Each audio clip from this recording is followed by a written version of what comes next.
I'm Jeffrey. I'm the Director for Cyber Defense at Virginia Tech.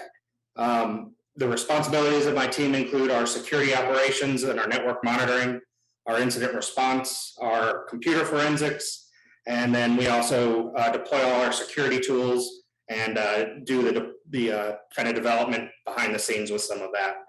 And so it's a pretty wide swath of things that we have to take a look at. And pretty much all of them came into play as we went through the incident. For those of you who aren't that familiar with it, this was a supply chain attack against the VSA product by Kaseya. This is their remote management and monitoring and remote control solution for all of their system admin. It's actually used by a number of managed service providers, in addition to places like Virginia Tech, where we did have some of this implemented.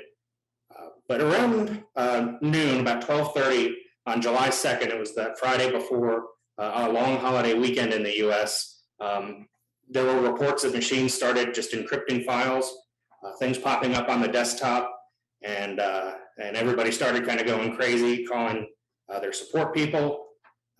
And it eventually was identified that the ransomware was coming through the Kaseya VSA, and that ransomware was Soda no Kibi. And so it turned out there were about 60 managed service providers impacted, in addition to a number of universities and a number of other areas. But they said it was about 1,500 clients all told that that were impacted by this. And it was only the on-prem application, and it really wasn't their SaaS platform, although they did take that down during this, just in case that would that it was also impacted. Because it was a supply chain attack, we really didn't have to work on the forensics side of it. We did try and take some images and actually ended up pulling boxes and setting them, because we didn't really have a lot of the resources at the time to take images at the level that we needed to for this. But because it was Kaseya and there were so many other customers impacted, they were able to take care of those types of forensics. So we really only had to focus on the things that were going on internally. So we basically found in kind of the quick after action report that there really were a number of flaws in the Kaseya web application that actually caused this attack to succeed. And it really started with an authentication bypass of their web interface that allowed them to upload payloads and then execute those using SQL injection. And you can see in this table here that there were 7 CVEs that were created to track all of the things that happened within this attack. And once they had kind of access to the VSA server, they actually would push software down to the protected environment that the VSA agent ran in, and they pushed all these updates out that actually were malicious components. They used a PowerShell to disable the Microsoft Windows Defender and any of the real-time protections. And so they were actually able to disable it and execute their software with no protections on the system. They had downloaded some CERT files and actually decoded those using built-in Windows tools to create their agent executable file. From there, they actually used an old version of Microsoft's anti-malware software that had a DLL sideload vulnerability, and they were actually able to execute and do an encrypt in place of all of the files on the machine. And so what ended up happening is they weren't able to be recovered by many normal data recovery methods that you might have, like shadow files or rolling things back. They basically were kind of in place that way. So at Virginia Tech, we had 3 VSA servers running in different departments. Only one of them was impacted. It actually had its web interface available to the internet, and it did get compromised. We got a phone call around 1 o'clock from the department that managed that server, and explaining what they saw happening, what was going on, and that they actually had 6 other departments that actively used their VSA server for management. So it really impacted us. We had 111 servers and 805 endpoints that got encryption done on them. Within those servers included things like our file servers. They followed shared drives and drive synchronization. So we had clients that had Google Drive and Microsoft OneDrive files that were encrypted. So we had to work both with Google and with Microsoft behind the scenes to get some scripts available to us during our recovery so that we could try and roll all of those back in batch files. So really, we get the phone call in. What were the first things we did? Basically, we shut down all the VSA servers, and we had our network team go in and actually disable the network portals so that we were guaranteed that no in and outbound traffic to those VSA servers would continue. We have a computer incident response team. We have some good documentation. There's a link to it in one of the later slides that actually determines how we respond, who's responsible for the different levels of communication, what groups we need to communicate with, and how we need to do those communications. So we activated that, and I ended up doing the role of kind of managing the incident and being the gatekeeper for the information and making sure that everybody was up to date and that we were able to communicate between all the areas that we needed to. Included in that plan, we had to actually send out to our IT senior management, and then there were a number of other stakeholders at the university that needed to be involved. We had to get university legal involved. We needed some of our FERPA data, which is our Department of Education data dealing with student information and privacy. They all needed to be notified about what was going on. So let's see, let me go back one. Here we are. So that Friday, we actually ended up having a meeting around 3 o'clock, just a kind of small group of people to kind of identify what was happening and what we needed to do. And then we had a 5 o'clock meeting that evening with a group of about 25 people from all over the university to do an update about what we knew, what we had, and the things that we were moving forward with. At that time, we also contacted the Virginia Tech Police Department, and we opened up a case with them.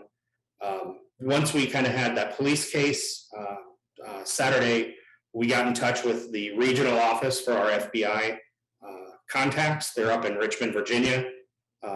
They didn't have a lot of information in their group because it was actually being managed outside of the FBI regional office that was based out of, I believe, Texas.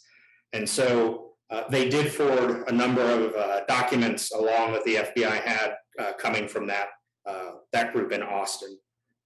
And then finally, we opened a Internet Crime Complaint Center case where we provided all the information that we had, just to make sure we covered all our bases with all of the agencies that we needed to reply or respond that information to. The group that managed that VSA server, they opened a support ticket with Kaseya, one of many I'm sure they got that day. Kaseya did ask for some log files and some things from the VSA server, but unfortunately we did not have those available. They had actually, it kind of comes into play in a number of places, but what happened is the VSA server was a virtual machine running on Hyper-V on a Windows server that was managed by VSA. So when the encryption started happening, the Hyper-V hosts that hosted the VSA server itself encrypted everything, and it was no longer able to have access. So it kind of shot itself in the foot and perhaps kept things from getting any worse than they did. We did have daily Zoom calls over the entire 4th of July weekend, and actually through till the 8th. Then we started having weekly calls to do updates on where we were. While this is going on, all our departments, they needed to identify the machines that were impacted and to begin to replace them. We basically went with the scorched earth policy, that anything that had encryption, anything that was impacted by it, needed to be rebuilt from scratch. And so we had, fortunately it was summer, it was July, so we had a lot of faculty that were not on campus and didn't need access to their computers.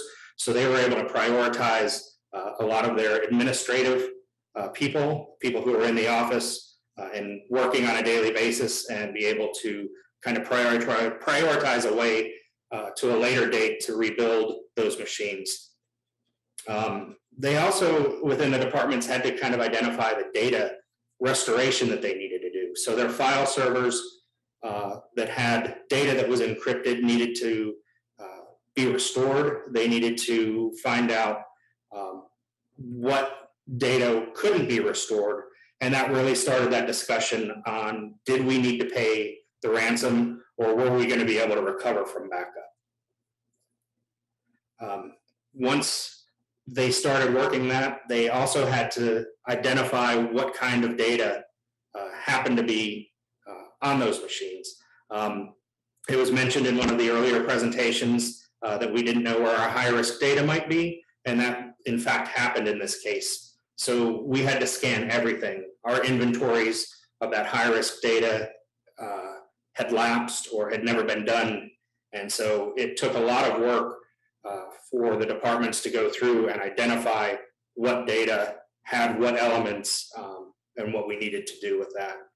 Because as part of it, since we do have student records, we had to reach out to the Department of Education, and they had a number of requirements of us that we had to report to them. So all in all, we're working over the course of that first week to get kind of things back into an operational standpoint and get the devices back up and running that we actually needed to continue business within those departments. And then we had a much longer response time in trying to do kind of that data inventory to determine what we needed to either report, whether it was PII or if it was student information that we needed to report over to the Department of Education.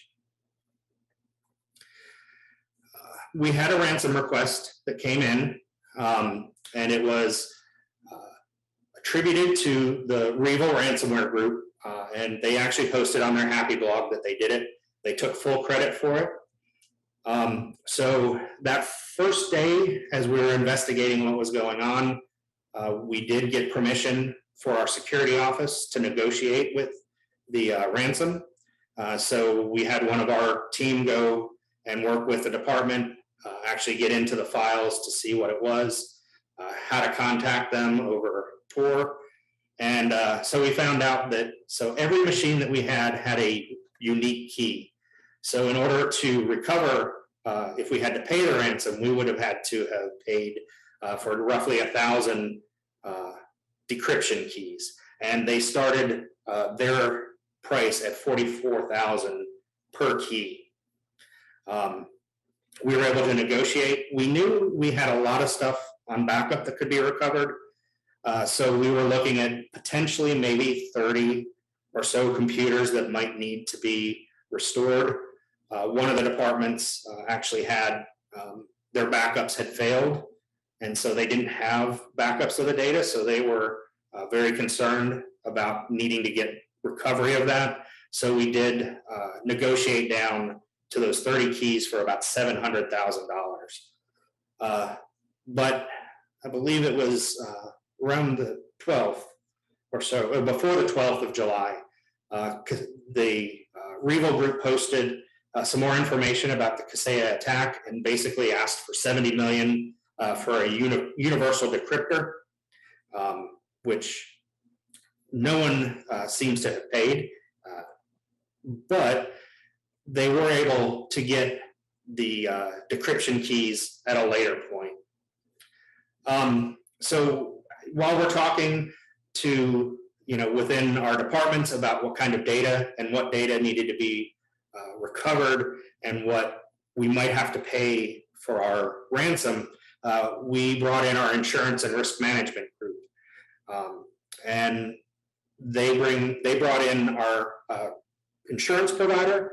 We found out that our insurance wouldn't cover the ransom itself, but the insurance would cover those things like extra computers, extra time that we had that people needed to work. So basically they would have covered overtime, although everybody who was involved in the recovery process was salaried. So we wouldn't get actually any wage assistance with that. And so we were having some really big conversations and discussions about, how are we going to do this payment? How do we go through the process? And as I had said before, the VMs had kind of that critical data VMs, they were hosted on that Hyper-V, and that machine actually was shut down. When they were able to recover that host system, they found that all those VMs hadn't been touched. They hadn't even had the software pushed to them from VSA. So they were able to restore that critical data, and we didn't need to pay the ransom. And so, which was really good. That made a lot of minds at ease.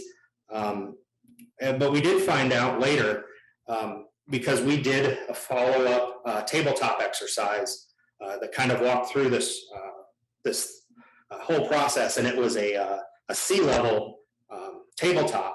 And in the discussion during that, we found out that between university legal and everyone involved, that only the university president could approve the payment of the ransom. So it was an interesting thing to find kind of after the fact, that had we gotten there, that we would have had to have presented it at that level, and from there, that would be the determination on whether we paid or not.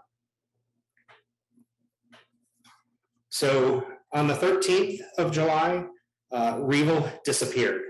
Their infrastructure came offline, their happy blog stopped posting, and there was no word out of them at all.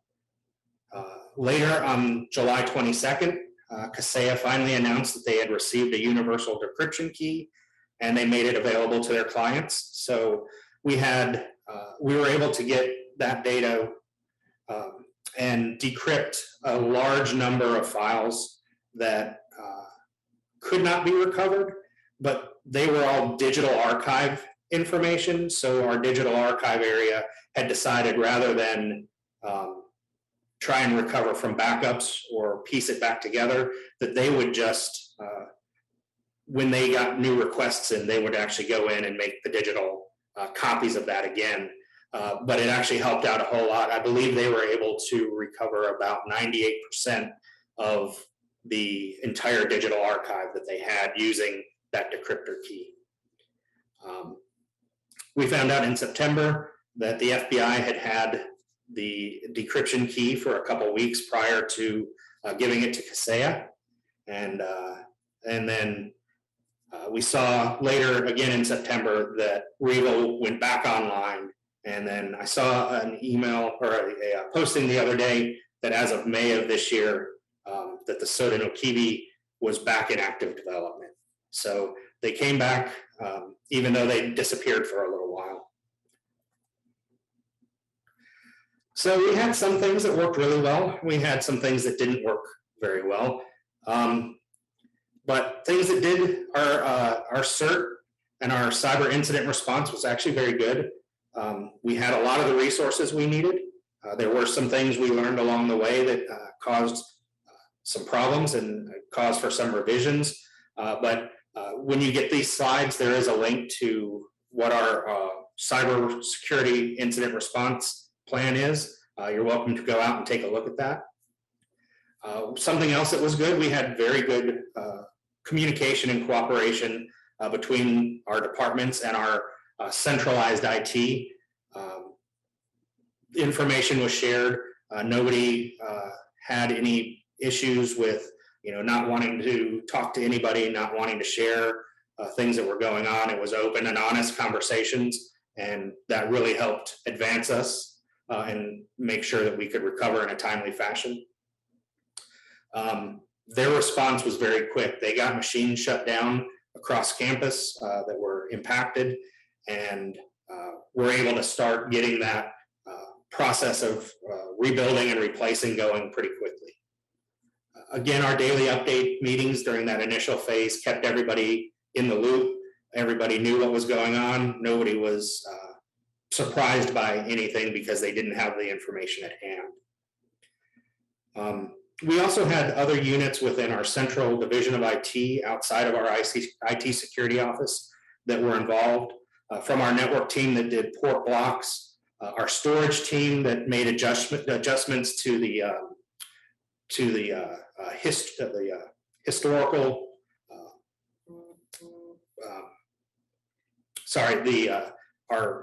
how long we keep the backups for, and other staff within our division of IT that were able to go out and help people rebuild systems and help them recover from that.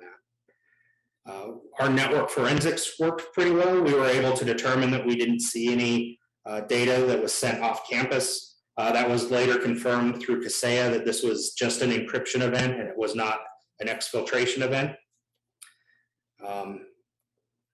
But everything wasn't perfect. To start with, that Kaseya console was open to the internet when it probably wasn't really necessary. It could have been scoped to a different set of IPs on campus, and it may have avoided this completely. Even though our incident response plan was good, we did have it outdated. It hadn't been updated in a while, and we had some wrong people in there and old contact information. So we missed some of the important communications. That's caused us to go back and revise that and start adding more information that we saw that we didn't have. I think I mentioned before, our high-risk data inventories were incomplete and outdated. And then eventually the prioritization of our data and system recovery could have been improved.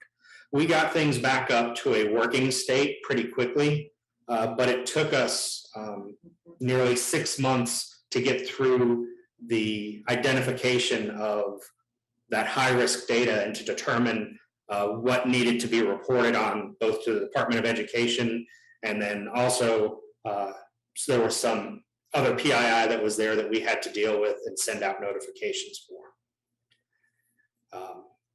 Early on, we didn't realize that the Department of Education had a 72-hour reporting requirement for any incident that might include student data.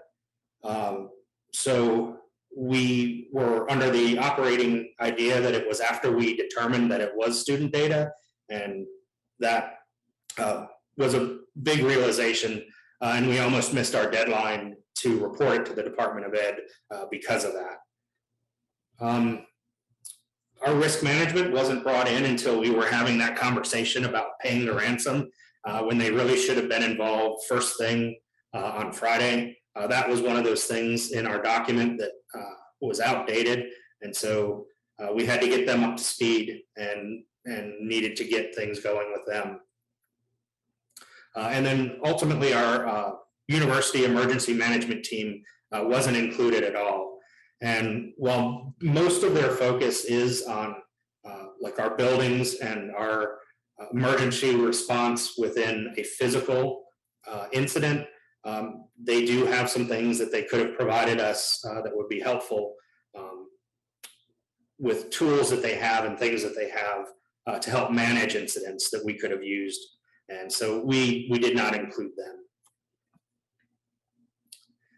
There were a few other things that kind of shocked us and that it didn't work well. So Kaseya was the actual repository for everything that was managed by Kaseya. So when we lost that, we actually didn't know what machines were being managed. All we could really do was have people self-report and then have our departments go out and just check every machine to see if it was impacted. And in fact, about a month later, when the VSA server was brought back online after it was fully patched, we actually had some machines check in all of a sudden that had been in different departments that we had no idea why they were there. So we had to track those down and have those machines rebuilt as well. Storage was an issue, trying to recover. They didn't have sufficient storage resources to back up, reinstall, and recover the systems. Especially in the case of one area, we had about 1.5 terabytes of data that they were working with and needing to decrypt a good bit of that. And they had to take it in batches into smaller systems so that they could try and decrypt them, because they didn't have enough to make a copy of that data and then a restore of that copied data. So they just didn't have those resources. And then we also found that, our physical forensics we couldn't handle that size of an incident. We couldn't look at, with the team that we had, the size of it and the number of duplicators that we had and the number of just resources we had. We couldn't do that. And so we probably should be partnering with someone so that we have them kind of waiting for us in case we have incidents like this again.